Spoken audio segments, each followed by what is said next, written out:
सावदेतील उपोषण यशस्वी, प्रशासनाच्या लेखी आश्वासनानंतर उपोषण मागे, पण अवैध व्यवसाय सावदा शहरात जैसे थे.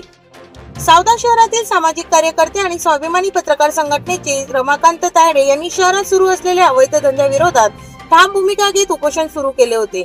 या उपोषणाला स्थानिक महिला तसेच डॉक्टर बाबासाहेब आंबेडकर नगरातील रहिवाशांनी मोठा पाठिंबा दिला होता. तायडे यांनी स्पष्ट मागणी केली होती की सावदा व परिसरातील चालू असलेले पत्ता, सट्टा, अवैध मद्य विक्री व इतर बेकायदेशीर धंदे त्वरित बंद करावेत. त्यांची मागणी लक्षात घेता सहाय्यक पोलीस निरीक्षक विशाल पाटील यांनी तात्काळ कार्यवाहीचे लेखी आश्वासन दिले.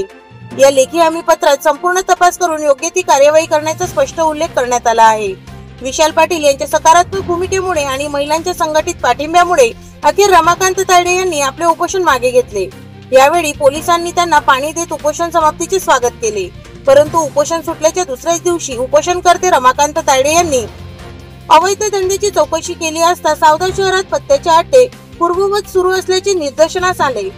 सावदा शहरात सुगंधानगर येथील माजी नगरसेवक राजू कोल्हे फार्म हाऊस येथे पत्त्याचा जुगार सुरू असल्याचे दिसून आले. येथे रमाकांत तायडे यांनी भेट दिली असता त्यांच्यावर जुगार चालकांकडून हल्ला करण्यात आला.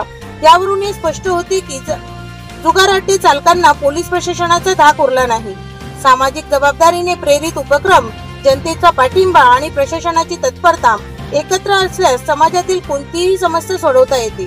सावदा शहराने या उदाहरणातून एक सशक्त आणि लोकशाहीच्या मूल्यांना धरून असलेला आदर्श उभा करण्याची गरज आहे. या उपोषणाने सावदा शहर किंवा परिसरातील अवैध धंदे नक्की बंद होतील अशी अपेक्षा आहे.